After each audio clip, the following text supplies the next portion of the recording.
Bismillah. Assalamualaikum warahmatullahi wabarakatuh. Alhamdulillah. Wassalatu wassalamu ala rasulillah wa ala alihi wa ashabihi wa man tabi'ahum bi ihsanin ila yaumil qiyamah. La hawla wa la quwata illa billah. Bagaimana kabar adik-adik sekalian? Bagaimana puasanya? Ya, beberapa hari ini apakah masih ada yang kuat atau sudah lemah Ustaz? Saya sudah tidak kuat. Sabar, ya. Sabar. Insyaallah, ya. Apapun yang adik-adik perjuangkan selama Ramadan ini, Allah Subhanahu wa taala akan lipat gandakan pahalanya. Allah Subhanahu wa taala akan balas semua perbuatan baik Anda dan adinda sekalian. Yang penting ikhlas dan mengikuti Nabi sallallahu alaihi wasallam.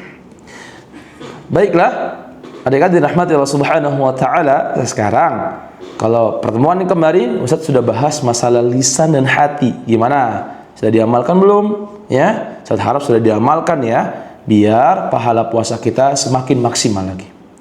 Nah, sekarang Ustaz ingin menyampaikan sebuah hal yang sama pentingnya, tidak ada ya bedanya dengan materi-materi yang lainnya, yaitu tentang rezeki. Ya, adik-adik dirahmati Allah Subhanahu wa taala, ingat, rezeki itu sudah dicatat dan tidak mungkin akan tertukar. Nah, ingat, Nabi sallallahu alaihi wasallam itu pernah bersabda dalam hadis yang insyaallah sebagian adik-adik sudah hafal dalam kitab hadis Arba'in Nawawi, ya. Nabi sallallahu alaihi wasallam bersabda dalam potongan hadisnya, "Tsumma yursalul malak fayanfukhu fihi ruh wa yu'maru bi arba'i kalimat bikatbi rizqihi wa ajalihi wa amalihi wa syaqiyyun aw sa'idun." Kemudian diutuslah malaikat untuk meniupkan ruh kepadanya, ya, kepada janin yang ada di kandungan seorang ibu, dan diperintahkan untuk menuliskan 4 perkara. Yang pertama apa? Rizkinya, ajalnya, amalnya, kemudian apakah ia akan celaka atau bahagia. Adik-adik dirahmati Allah Subhanahu wa taala, berarti kita sudah mengetahui rezeki kita itu tidak akan pernah tertukar dengan rezeki orang lain. Rezeki kita akan kita dapatkan, ya. Kita tidak akan meninggal. Kita tidak akan meninggalkan dunia ini sampai semua rezeki kita dapatkan. Maka adik-adik dirahmati Allah Subhanahu wa taala, pentingnya kita merasa bersyukur atas apa yang sudah kita dapatkan. Nabi alaihi wassalatu wassalam mewasiatkan kepada kita tentang perkara iri terhadap sesuatu yang dimiliki orang-orang selain kita. Ya, mungkin kita iri melihat teman-teman kita kok makanannya lebih enak Ustaz pas buka puasa, takjilnya kok kayaknya mewah banget sih. Ya, terus kalau tarawih gamisnya bagus banget. Kok saya gini-gini aja sih Ustaz? Nah, ini termasuk di antara penyakit iri. Dan ini harus kita hilangkan. Gimana caranya Ustaz? Nih dengerin. Nabi alaihi wassalatu wassalam mengatakan, "Unduru ila man huwa asfala minkum wa la tanduru ila man huwa fawqakum. Fa huwa ajdaru an la yazdaru ni'matallahi alaikum." Lihatlah kepada orang yang berada di bawah kalian. Janganlah melihat kepada orang yang berada di atas kalian. Karena hal itu lebih pantas agar kalian tidak meremehkan nikmat Allah yang diberikan kepada kalian. Kata Imam Nujari rahimahullah menjelaskan bahwa hadis ini adalah obat hati yang paling ampuh.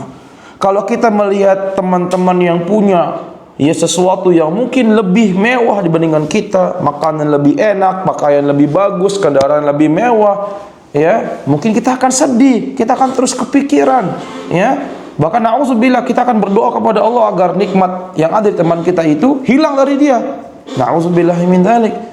Tapi kalau seandainya yang kita lihat adalah orang-orang miskin, orang fakir, anak-anak yatim yang tinggalnya di panti asuhan, yang mereka pun ya nggak bisa milih makanan, nggak bisa milih pakaian, yang mereka apa yang mereka terima dari donatur itu yang mereka makan, itu yang mereka pakai. Nah, hal seperti ini harus kita sering-sering lihat adik-adik dirahmati Allah Subhanahu wa taala, agar kita menjadi hamba yang sangat berterima kasih atas nikmat Allah Subhanahu wa taala.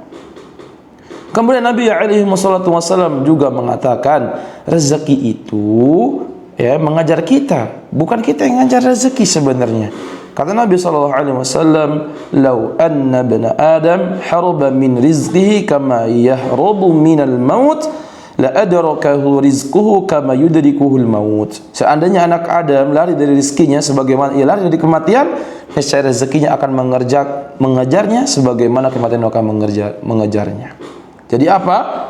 Ya intinya rezeki tidak akan tertukar, adik-adik sekalian. Ya, jadi tidak ada lagi alasan kita ya untuk selalu membanding-bandingkan ya rezeki yang kita punya dengan orang lain. Nggak usah dibanding-bandingkan. Tugas kita hanya mensyukuri, sudah terima, qanaah, itu tugas kita.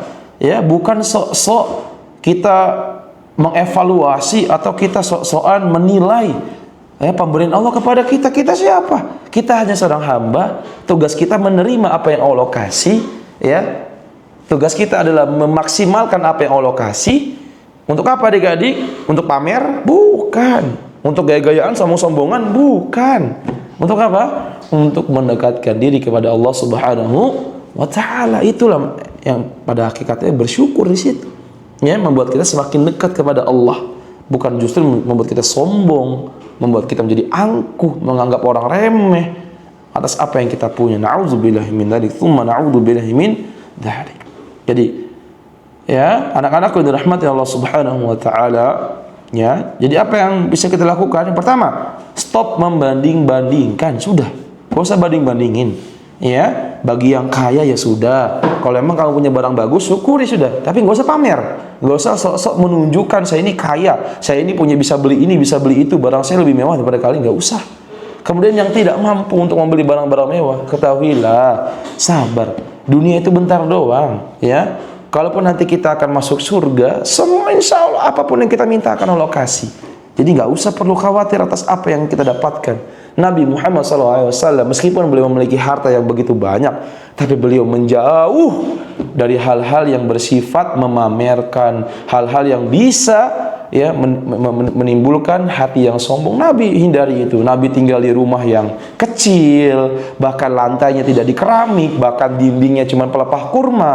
Nabi pakaiannya itu aja. Bahkan pernah sahabat Umar mendapati Nabi pakaiannya sudah bolong. Bayangkan seorang pemimpin umat Islam pakaiannya lusuh, pakaiannya ala kadarnya. Sedangkan kita bisa tiap tahun ganti baju, bahkan ada tiap bulan ganti baju. Na'udzubillahi min dzalik. Kemudian perbanyak syukur atas apa yang Allah berikan kepada kita. Seringlah ucapan Alhamdulillah, Alhamdulillah nasi tahu tempe, Alhamdulillah masih punya baju meskipun baju dari lebaran 2 tahun yang lalu, Alhamdulillah punya kendaraan meskipun bolak-balik masuk bengkel, Alhamdulillah. Syukuri dulu. La in syakartum la azidannakum. Ya. Kemudian ditutup dengan apa? Biasakan punya hati yang bersih. Ketika kita melihat kenikmatan yang lebih pada teman kita, kita doakan, ya Allah, semoga kenikmatan pada teman saya itu bertambah dan membuat dia semakin takut kepadamu ya Allah. Begitu doanya, ya. Jadi jangan susah ngelihat orang senang ngelihat orang susah, jangan, ya. Tapi senanglah melihat ya orang yang senang dan teruslah sedih melihat orang yang susah. Itu kaidahnya, jangan dibalik-balik. Ya adik-adik rahmat Allah Subhanahu wa Ta'ala. Jadi intinya dari apa yang saya sampaikan pada pertemuan kali ini, ingat, yang pertama, rezeki tidak akan tertukar. Sudah Allah takdirkan. Kita tidak akan mati sebelum semua rezeki kita dapatkan. Yang kedua, pastikan kita dapatkan dengan cara yang halal. Jangan mencuri, jangan membohongi, jangan menzolimi. Ya, pastikan kita dapat dengan cara yang halal. Kemudian, kita gunakan harta nikmat yang Allah kasih kepada kita untuk yang bermanfaat. Dengan itu, insya Allah akan memberkahi harta kita, Allah akan melapangkan dada-dada kita, dan Allah menjadikan kita menjadi hamba yang bersyukur atas rezeki yang sudah Allah berikan kepada kita. Bukan justru menjadi seorang hasad, orang yang iri, dengki atas nikmat pada orang lain. Begitu adik-adik ya. Semoga bisa dipahami, bisa dijalankan, dan bisa diamalkan.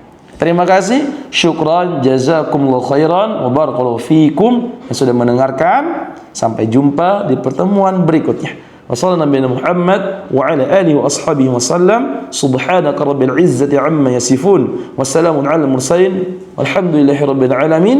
Subhanaka bihamdik. Asyhadu an la ilaha illa anta. Astaghfiruka wa atubu ilaik. Assalamualaikum warahmatullahi wabarakatuh.